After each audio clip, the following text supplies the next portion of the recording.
आज तो छुट्टी है, आज मस्त आराम से सोऊंगा। चित्रगुप्त जी, जी प्रभु, जी प्रभु। ये क्या करने जा रहे हैं आप? प्रभु आज कुछ काम है ही नहीं तो हमने सोचा थोड़ा सा सो लें, थोड़ा आराम कर लें। आपकी जानकारी के लिए हम आपको बता दें कि ये धरती लोक नहीं है, ये यमलोक है। यहाँ छुट्टी नहीं होती है। प्रभु लेकिन कुछ काम भी तो नहीं है, क्या काम करें? आज तो धरती लोक पे भी नहीं जाना हमें। पिछले हफ्ते हम लोगों ने जितने भी लोगों को यमलोक में लाया है, सब लोगों को हमारे समक्ष लाइए, हम उन्हें दंड देंगे। जी प्रभु, जैसी आपकी आज्ञा। चलिए चित्रगुप्त जी, अपना लैपटॉप चालू कीजिए और बताइए हमें सबके बारे में। प्रभु सबसे आगे जो लाइन में खड़ा है उसका नाम है राजू रंगीला। ये कर देता था लोगों के आगे गीला पीछे पीला। अच्छा, तो बदमाशी करते थे ये? जी प्रभु। इनकी लंबाई देख के तो लग रहा है कि छोटे मोटे बदमाश होंगे। क्यों, क्या करते थे? छोटे बच्चों का खिलौना लेके भाग जाते थे? नहीं प्रभु, इसकी लंबाई भले ही हो छोटी लेकिन बुद्धि है इसकी पूरी खोटी। अच्छा, ऐसा क्या करता था ये? यमराज जी हम खुद ही बता दें अपना। जब हम आपसे पूछेंगे तब बताइएगा, बीच में बड़बड़ करने की जरूरत नहीं है। प्रभु ये अपने गांव के लोगों को लोन दिया करता था, गाड़ी खरीदने के लिए और घर खरीदने के लिए। और जब वो लोग इसका लोन नहीं चुका पाते थे तो ये उनकी गाड़ी और उनका घर जब्त कर लिया करता था। अब आप ही बताइए यमराज जी, कोई मेरा पैसा नहीं लौटा रहा तो हम उसकी घर और गाड़ी ही हड़पेंगे ना, उसकी पूजा थोड़ी करेंगे। चित्रगुप्त जी। जी प्रभु। आगे बताइए। जी प्रभु, अब यहाँ से इसकी बदमाशी शुरू होती है प्रभु। वो कैसे? जिन लोगों ने इससे गाड़ी और घर लेने के लिए लोन पे पैसे लिए, वो लोग लोन ना चुका पाए, वहीं पे ये बदमाशी करता था। अच्छा, कैसी बदमाशी? प्रभु जैसे ही लोन चुकाने की डेट आया करती थी, ये उसके 2 दिन पहले गायब हो जाता था। अच्छा, और लोन चुकाने की डेट से 4 दिन बाद वापस आया करता था। अच्छा, तो ये है शरीर छोटी लेकिन बुद्धि खोटी। आगे तो सुनिए प्रभु। बताइए। फिर जब गांव वाले इसके लोन का पैसा वापस करने आते थे तो ये बोलता था कि अब देने की तारीख निकल गई है, अब 20% इंटरेस्ट लगेगा। लेकिन लोन देने के टाइम पे ये बोलता था कि सिर्फ 5% इंटरेस्ट लगेगा। बदमाश तो बहुत ही खतरनाक था ये। और प्रभु इतना ब्याज गांव वाले दे नहीं पाते थे तो ये जाता था उनके घर और गाड़ी पे कब्जा कर लेता था। बहुत ही बुरा काम करता था ये इंसान। चित्रगुप्त जी। जी प्रभु। इसको तुरंत नर्क में भेजा जाए और गरम तेल की कढ़ाई में इसको तला जाए।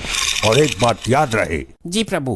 कढ़ाई का तेल 20% अधिक गर्म होना चाहिए ताकि इसका ब्याज का पूरा प्याज निकल जाए। जी प्रभु, जैसी आपकी आज्ञा। प्रभु हमको भी कुछ बोल लेने दीजिए। हमें फालतू बातें सुनने की आदत नहीं है, ले जाइए इसे हमारे सामने से। अगला कौन है चित्रगुप्त जी, उसके बारे में हमें बताइए। प्रभु ये जो दूसरे नंबर पे व्यक्ति खड़ा है, वैसे तो इसका नाम प्रियांशु है, लेकिन रात में ये प्रिया बन जाता है। मतलब हम समझे नहीं, क्या ये इच्छाधारी इंसान था?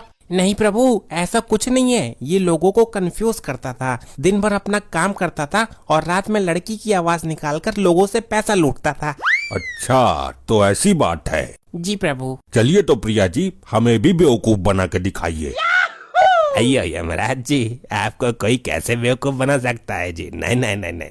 लेकिन हमें जानना है कि आप किस आवाज में लोगों को बेवकूफ बनाते थे। उसके लिए कोई एक मेरे से बात करने के लिए लगेगा जी। वो जो आपके पीछे व्यक्ति खड़ा है ना, उससे बात कीजिए।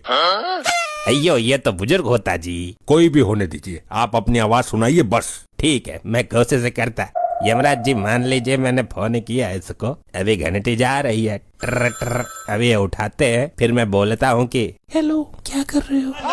अरे कौन बोल रहा है? मेरे को नहीं पहचाना तुमने? मैं तुम्हारी बाबू, मैं तुमसे बहुत प्यार करती हूँ। बताओ, मेरी किस्मत भी ऐसी है कि जवानी से बुढ़ापे में किसी का प्यार नहीं मिला। अब यमलोक में आ रहा हूँ तो प्यार करने वाली मिल रही है। अच्छा सुनो ना। हाँ हाँ बोलो बोलो। मैं तुमसे शादी करना चाहती हूँ। अरे यार, तुम्हारी आवाज तो बहुत अच्छी है। मेरे से शादी करोगे ना तुम? अरे बिल्कुल करेंगे, यमलोक में करेंगे। तो मेरा एक छोटा सा काम कर सकते हो क्या? अरे एक नहीं, तुम 100 बताओ, 100 काम करवा देंगे तुम्हारे। मेरे को बस 1000 रुपए भेज दो ना, मेरे को बहुत जरूरत है। अरे एक नहीं, तुम 4000 लो पकड़ो, नंबर बताओ अपना। ओ दादाजी, थोड़ा कंट्रोल में, ये धरती लोक नहीं है, यमलोक है। प्रभु लेकिन मेरा इस पर दिल आ गया है, मेरी इससे शादी करवाइए अब। अरे मैं लड़का हूँ भाई, ये कैसी बातें कर रहा है तू? और हमने सिर्फ इसकी आवाज सुनने के लिए ऐसा करने को बोला था। प्रभु प्लीज मेरी भावनाओं को समझिए, मेरी एक बार भी शादी नहीं हुई प्रभु।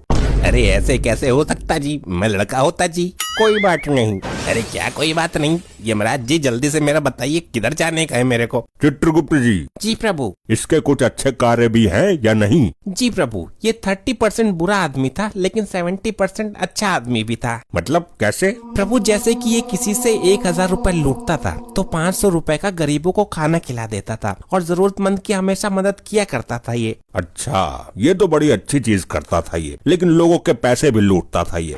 तो एक काम करिए चित्रगुप्त जी, जी प्रभु। पहले इसको नर्क में भेजिए, कढ़ाई में तेल गरम करिए, लेकिन इसको कंफ्यूज करने के लिए बोलिए कि तेल एकदम ठंडा है। अच्छा, जैसे ये कंफ्यूज करता था। बिल्कुल, और फिर इसको उस गर्म तेल में डालिए, फिर जब हम बोलेंगे तब इसको स्वर्ग में भेज दीजिएगा। जैसी आपकी आज्ञा प्रभु। और आप बुढ़ऊ जी, इतनी उम्र हो गई है लेकिन अभी भी आपके अंदर शादी की लालसा जाग रही है। प्रभु अब क्या करें, 90 साल के हो गए थे, हमारी बारात तो कभी उठी नहीं, आपने उठा लिया हमें। हाँ तो इस उम्र में शादी नहीं की जाती है। नहीं प्रभु, होने वाली थी हमारी शादी। क्या? हाँ प्रभु, होने वाली थी इनकी शादी। इस उम्र में इनसे कौन शादी करना चाहेगा? वो भी बस आती ही होंगी। आती ही होंगी नहीं प्रभु, आ चुकी हैं, इनके पीछे ही खड़ी हैं। अरे तुम पीछे ही खड़ी हो, बताया नहीं हमें। अच्छा हुआ हम लोगों की शादी नहीं हुई। अरे ऐसा क्यों बोल रही हो? अभी मैंने देखा तुम्हें उस लड़के के अंदर ज्यादा इंटरेस्ट था तो हमको कुछ समझ नहीं आ रहा है। अरे नहीं नहीं, ऐसी कोई बात नहीं है, वो तो बस हम मजाक कर रहे थे। मजाक कर रहे थे, चुपचाप यहाँ खड़े रहिए। और चित्रगुप्त जी, जी प्रभु। इनके बारे में हमें विस्तार से बताइए। प्रभु जब ये जवान थे तब इनका नाम था चुल यंग। चुल यंग? चाइना में पैदा हुए थे क्या? जी प्रभु। अच्छा ठीक है। और जब ये धीरे धीरे बुढ़े हुए तब इनका नाम पड़ गया बबलू बुड्ढन। हाँ तो इन बबलू बुड्ढन जी के कारनामे बताइए हमें। प्रभु जब ये बबलू बुड्ढन जवान था तब इसने बहुत सारी शादियाँ की थी। क्या इसने बहुत सारी शादियाँ की थी? अरे ये ऐसे ही बोल रहा है, तुम इसकी बातों पर ध्यान मत दो। प्रभु करीब इसने 45 शादियाँ की और सारी औरतों के पैसे लेके ये भाग जाता था। हाँ, मैं तो मर ही जाऊंगी। अरे पहले ही मर चुकी हैं आप, अब ज्यादा टेंशन मत लीजिए। अच्छा, तो ये भी लूटपाट का मामला है? जी प्रभु। अरे नहीं प्रभु, मैंने इतनी शादियाँ नहीं की, वो लोग तो मुझे खुद ही छोड़ के चली जाती थी। अच्छा, खुद ही छोड़ के चली जाती थी? जी प्रभु। और पैसे भी खुद ही दे के चली जाती होंगी कि ये लीजिए हमारे पैसे ले लीजिए आप। प्रभु अब मैं उनका पति था तो इतना फर्ज तो बनता ही था उन लोगों का, तो दे के चली जाती थी। अच्छा हुआ मेरी इससे शादी नहीं हुई, नहीं तो मैं तो मर ही जाती। हाँ सही कह रही हो दादी। चित्रगुप्त जी, इस मनुष्य को तुरंत नर्क में भेजिए और 45 सरिये गर्म करके इसकी पूरे शरीर में घुसा दीजिए। नहीं प्रभु, थोड़ी सी तो रहम करिए, मैं बुढ़ा आदमी हूँ। तुमने तो उन औरतों पर रहम नहीं की, सारे पैसे खा गए। प्रभु पैसे नहीं, खाना खाया था। चुप रहो तुम। चित्रगुप्त जी लेके जाइए इसको। और अभी कितने लोग बचे हैं चित्रगुप्त जी? प्रभु ये बूढ़ी अम्मा है और इनके पीछे 2 लोग और हैं। ठीक है, इन तीनों को आज के लिए आराम दीजिए, इनको हम अगले एपिसोड में सजा सुनाएंगे। जैसी आपकी आज्ञा प्रभु, चलिए आप लोग आराम कीजिए, जाइए।